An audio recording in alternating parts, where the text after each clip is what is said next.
परमेश्वर आपसे क्यों प्रेम करता है? कभी आपने सोचा है? इसलिए कि आप बहुत सुंदर हैं, आप बहुत अच्छे लग रहे हैं, आप बहुत ज्ञानी हैं? परमेश्वर आपसे क्यों प्रेम करता है? एक मां अपने बच्चे को क्यों प्रेम करती है? एक पिता अपने बच्चे को क्यों प्रेम करता है? इस रहस्य को अगर आप समझ जाएंगे तो आप इस रहस्य को समझ जाएंगे कि परमेश्वर आपसे क्यों प्रेम करता है। जब परमेश्वर ने मुझे बेटी दी 8 नवंबर 2008, पहली बार जब मैं पिता बना और मैंने अपनी बच्ची को अपने हाथों में उठाया, मैंने इस बात का अनुभव किया कि पिता बनना और उसकी भूमिका कितनी अद्भुत है, उसका अनुभव कितना अद्भुत है। अभी तो हमने उसका नाम भी नहीं रखा, अभी तो हम उसे घर भी नहीं ले गए, लेकिन उसके प्रति हमारा जो प्यार है वो उमड़ रहा है। हम उसे देखे चले जा रहे, घंटों देखे चले जा रहे। क्यों? अभी तो उसका जन्म हुए 2 घंटे हुए हैं। आप जानते हैं क्यों? क्योंकि उसके अंदर हमारा लहू है, हमारा प्राण उसके अंदर बसता है। आपने देखा होगा कि एक बच्चा भीड़ में अपनी मां को पहचान लेता है। बहुत सी महिलाओं को, बहनों को आप खड़ा कीजिए और उनमें से किसी एक के बच्चे को आप छोड़ दीजिए, आप देखेंगे वो बच्चा धीरे धीरे धीरे धीरे अपनी मां के पास आ जाएगा। ये सृष्टि और सृष्टिकर्ता के बीच का संबंध है। एक सृष्टिकर्ता, एक जननी अपने बच्चे को पहचानती है, ठीक इसी तरह एक बच्चा भी अपनी जननी को पहचानता है। क्यों? क्योंकि उससे उसे सुख मिलता है, उससे उसे सुरक्षा मिलती है। उसका पेट भरने वाली वो जननी है, उसकी मां है, उसका पिता है जो उसके लिए मेहनत करता है और 2 वक्त की रोटी लेकर आता है और अपने हाथों से खिलाता है। मां बाप बच्चों को पहचानते हैं और बच्चे भी मां बाप को पहचानते हैं। ये संबंध अद्भुत है, अलौकिक है। ठीक इसी तरह और इससे बढ़कर परमेश्वर का प्राण हमारे अंदर बसता है। बाइबल कहती है कि परमेश्वर ने मिट्टी ली और मिट्टी से आदम को बनाया और उसके अंदर अपना प्राण फूंक दिया।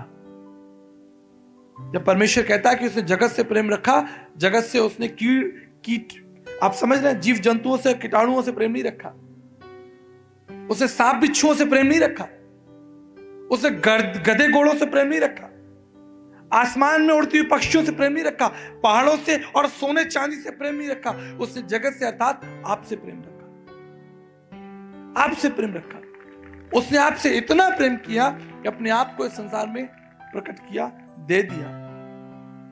जैसे एक मां बच्चे का बोझ उठाती है 9 महीने तक और सारी जिंदगी, और पिता सारी जिंदगी उन बच्चों का बोझ उठाता है, उनकी रक्षा करता है, उनकी सेवा करता है, उन्हें खिलाता, उन्हें पिलाता। इन रहस्यों को समझिए, इन सिद्धांतों को समझिए, तब आप उस परमेश्वर के निकट आएंगे, उस परमेश्वर को जान पाएंगे। अगर एक संसारिक माता पिता अपने बच्चों से प्रेम करते हैं, एक संसारिक माता पिता अपने बच्चों की चिंता करते हैं, तो वो स्वर्गीय पिता परमेश्वर आपकी चिंता क्यों नहीं करेगा? इसलिए उसने कहा, मेरे पास तुम्हारे लिए योजना है और उन योजनाओं में तुम्हारे लिए लाभ है, उन्नति और जीवन है और अनंत काल का जीवन है। यीशु मसीह संसार में क्यों आया? यीशु मसीह संसार में इसलिए आया ताकि आप जीवन को प्राप्त करें। वो जीवन आपको कोई नहीं दे सकता था।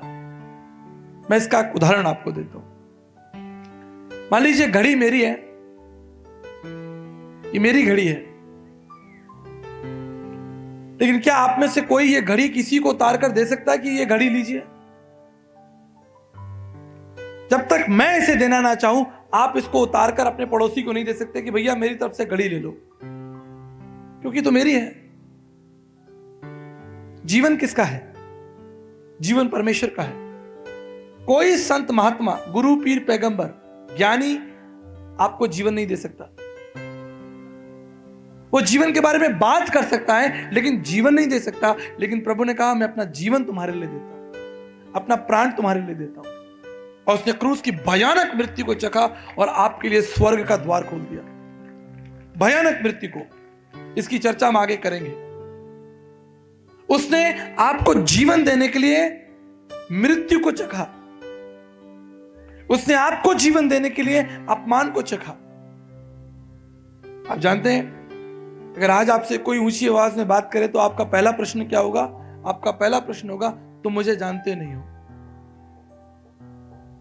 तुम्हें मालूम नहीं मैं कौन हूं। अगर कोई आपसे झगड़ा करे, आपके ऊपर हाथ उठाए, धक्का मुक्की करे, तो आपका पहला प्रश्न क्या होगा? सामने वाले से आप पहला प्रश्न क्या रखेंगे? अभी तुम्हें बताता हूं, तुम जानते नहीं हो कौन हो।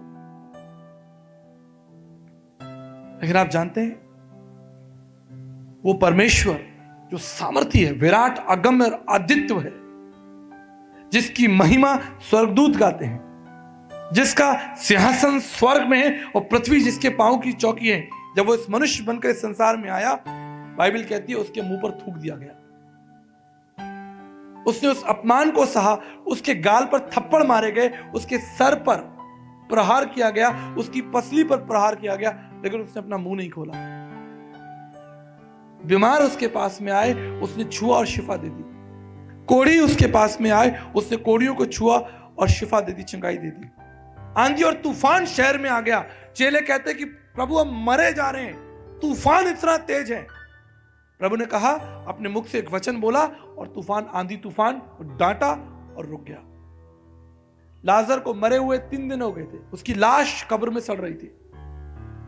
प्रभु ने कहा, लाजर बाहर निकल, और वो लाजर जीवित हो गया।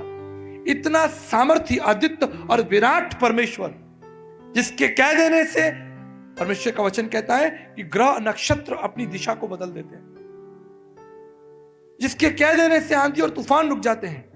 क्या उसे कोई छू सकता है? क्या कोई इसके मुंह पर थूक सकता है? पवित्र शास्त्र बाइबल कहती है, यशाया ने कहा कि प्रभु की उपस्थिति में मैं खड़ा हुआ मर रहा हूं। यशाया 6 में लिखा है। उसकी उपस्थिति सूर्य से भी प्रतापी और भयानक है। इतना तेज और प्रकाश प्रभु में से निकल रहा था, इतना प्रकाश उसमें से निकल रहा था कि स्वर्गदूत भी अपनी आंखें बंद कर खड़े थे। क्या उस परमेश्वर के मुंह पर कोई थूक सकता है? क्या कोई इसे छू सकता है? जब रोमी याजक और सैनिक यीशु मसीह को पकड़ने के लिए आए और उन्होंने यीशु मसीह को पकड़ा, तो प्रभु यीशु मसीह का एक शिष्य था जिसका नाम था पतरस। उसने अपनी जेब में से तलवार निकाली और एक सैनिक का कान काट दिया। सुनिए ध्यान से, एक सैनिक जो सिपाही यीशु को पकड़ रहा था, उसका कान जो है पतरस ने, जो यीशु का शिष्य था, काट दिया। यीशु ने क्या किया? यीशु जमीन पर झुके, उसने उस कान को उठाया और कान को लगा दिया और पतरस से कहा, पतरस अपनी तलवार म्यान में रख ले, क्योंकि जो तलवार चलाएगा वो तलवार से नष्ट हो जाएगा। और उस कान को जमीन से उठाकर, मिट्टी से उठाकर, कटे हुए कान को मिट्टी से उठाकर उस सैनिक को वापस दे दिया और वो चंगा हो गया, ठीक हो गया। क्या उस परमेश्वर को कोई छू सकता है? लेकिन उसने होने दिया, उसने होने दिया। पिलातुस कहता है कि एक बार अपने मुंह से कह दे, एक बार अपने मुंह से कह दे, तुझे छोड़ देंगे। मेरे पास वो सामर्थ है तुझे जेल में डाल देने की, तुझे क्रूस पर चढ़ा देने की, मेरे पास सामर्थ है। लेकिन अगर तू एक बार अपने मुंह से बोल दे कि तूने कुछ नहीं किया, हम छोड़ सकते हैं। उसकी पत्नी आई, पिलातुस की पत्नी आई, उसने कहा, ये यीशु है ना, ये धर्मी है, इसके मामले में हाथ मत डालना, ये धर्मी व्यक्ति है। पिलातुस डर गया, क्योंकि पत्नी कह रही है तो मानना पड़ेगा। पत्नी कह रही है तो एक बार जरा मौका तो दे दे। एक बार तू अपने मुंह से कह दे कि तूने कोई पाप नहीं किया, तू निर्दोष है, छोड़ने की संभावना है, छोड़ने की संभावना है जी। लेकिन आप जानते हैं, यीशु ने ये नहीं कहा। अपने बचने के लिए, अपने भागने के लिए रास्ता नहीं ढूंढा। यही सही मौका है। पिलातुस सामने, गवर्नर, भैया गलती हो गई। नहीं नहीं नहीं, उसने कहा, उसने पिलातुस से कहा, यह अधिकार मैंने तुझे दिया है, यह अधिकारी मैंने तुझे दिया है कि तू मुझे क्रूस पर चढ़ाए, क्योंकि जब तक मैं क्रूस पर नहीं चढ़ाया जाऊंगा, बहुतों के लिए उद्धारकर्ता कैसे बनूंगा? मुझे क्रूस पर चढ़ना होगा। जैसे एक गेहूं का दाना मिट्टी में गिरकर मर जाता है, एक गेहूं का दाना, एक गेहूं का बीज मिट्टी में गिरकर मर जाता है, लेकिन आप जानते हैं 70 दाने पैदा करता है। खुद मर जाता है लेकिन 70 दाने पैदा करता है। ठीक इसी तरह जब तक मैं नहीं मरूंगा इस संसार का उद्धार नहीं होगा। लोग जीवन को नहीं पा पाएंगे, जीवन के उस मुकुट से वंचित रह जाएंगे, उस अनंत काल के राज्य से वंचित रह जाएंगे। मुझे क्रूस पर जाना होगा, मुझे इस दर्द को, इस पीड़ा को, इस मृत्यु को चखना होगा, मुझे ऊंचे पर जाना होगा ताकि मैं बहुतों की अपनी ओर खींच लाऊं। जो कोई परमेश्वर की इच्छा पर चलेगा सर्वदा बना रहेगा।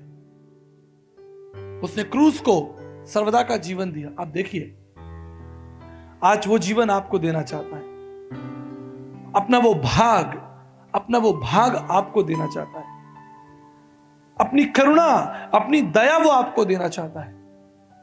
मेरे प्रियो, आज की सुबह जब इस कार्यक्रम का, इस सत्संग का आयोजन किया 3 दिन के लिए, आपका यहां आने का लक्ष्य क्या है? आप क्या देखने आए हैं? आप क्या प्राप्त करने आए हैं? आप जानते हैं परमेश्वर क्या चाहता है? आप क्या चाहते हैं यह महत्वपूर्ण है, लेकिन परमेश्वर क्या चाहता है यह उससे भी महत्वपूर्ण है। उसने अब्राहम को कहा, निकालिए वचन, उत्पत्ति की पुस्तक उसका 17 अध्याय और पहला पद। आज इस सभा का, इस कार्यक्रम का लक्ष्य क्या होना चाहिए? इतने बड़े भव्य आयोजन का लक्ष्य क्या होना चाहिए? इसका लक्ष्य हम समझेंगे और प्रार्थना करेंगे। उत्पत्ति की पुस्तक उसका 17 अध्याय और पहला पद पढ़ें और इस कार्यक्रम के लक्ष्य को समझने की कोशिश करें। पढ़िए,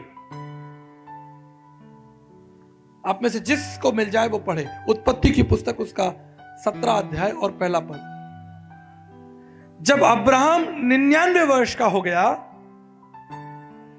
तब यहोवा ने उसे दर्शन देकर कहा, मैं सर्वशक्तिमान, इसको सुन लीजिए, मैं सर्वशक्तिमान ईश्वर हूं। और आगे क्या लिखा है? और मेरी उपस्थिति में चल और सिद्ध होता जा। हालेलुया। आज हम इस सभा में क्यों आए हैं? आज हम इस सभा में क्यों आए हैं? अपने घरों से निकलकर इस आंगन तक क्यों पहुंचे? इस घरों से निकलकर इस आंगन तक पहुंचने का एक लक्ष्य है कि हम सिद्ध बने, हम सिद्ध बने। और हम उस सिद्धता को कैसे प्राप्त करेंगे? दर्शन कहता है समस्त जगत को सब ओर से घेरे हुए अद्वितीय परम ईश्वर को जानकर मनुष्य उस जीवन को प्राप्त कर सकता है, उस सिद्धता को प्राप्त कर सकता है, उस अंधकार से निकल सकता है।